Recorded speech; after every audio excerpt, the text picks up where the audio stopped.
I remember a few years ago, I was in Australia and spoke at an event with some very, very successful entrepreneurs, and they took me out to dinner afterwards, and there was 4 guys and 2 ladies and 2 wives. And I asked them, I think it was like 12:30 in the morning, I asked just everyone at the table, what's your purpose in life?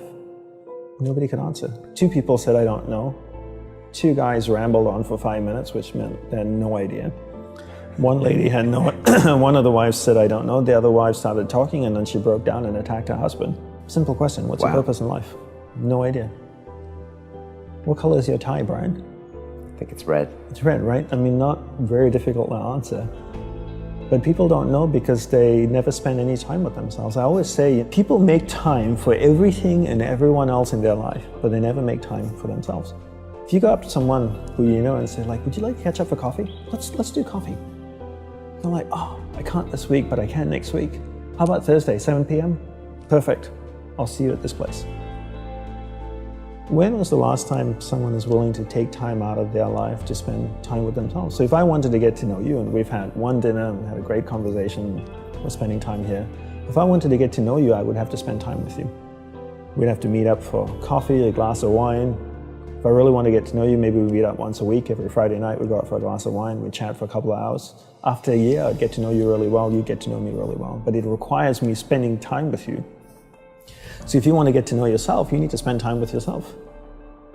But in a way that you can inquire, right? So people say to me things like, oh, I walk my dog in the park, that's my time with myself. And you're like, no, it's not. That's you walking the dog. People go like, oh, I go for a jog, that's my alone time. No, that's you jogging, avoiding traffic, watching where you're stepping so you don't trip and fall over. Spending time with yourself is sitting down, closing your eyes, not interacting with the outside world, and actually going inside and having that conversation. The same conversation I would have with you and say like, hey Brian, so where did you grow up? You know, you said California, do you like to surf? No? Hate the water? Love the water? Tell me, right? And people don't have that conversation, and because they don't have that conversation with themselves, they don't end up knowing what they want in life. Because they don't know what they want in life, they can't focus that finite amount of energy, and then they don't live a lifestyle that brings them happiness, and most people end up being unhappy as a byproduct. So what is the tool that you suggest people use to start? Is it that focused meditation? Is it just being with themselves alone, asking questions? Yeah, I would say just, take 5 minutes out of the day every morning, and maybe even just do it Monday to Friday and take the weekends off. Wake up in the morning, shower, go to a quiet place in your home or apartment, sit down for 5 minutes, close your eyes. You could do a couple of breathing exercises and maybe just take a few deep breaths to relax yourself, and then start having that conversation with yourself. Same conversation, and then the next natural question is, what do I talk about? Right? Well, what would you talk about if you met a stranger at a bar? Would you just sit there and stare at them? Would you ask questions? What's your name? How are you feeling?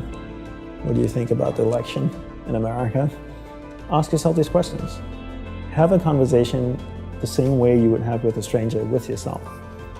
And when you have that conversation every day, the initial conversations would be very superficial. Of how I'm feeling today, I'm hungry, didn't like the show we watched last night. And then after a week, we're not going to be talking about that. If we met once a week for 6 months, by month 3 or month 4, our conversations would be so much deeper, right? We'd be talking about much more personal stuff.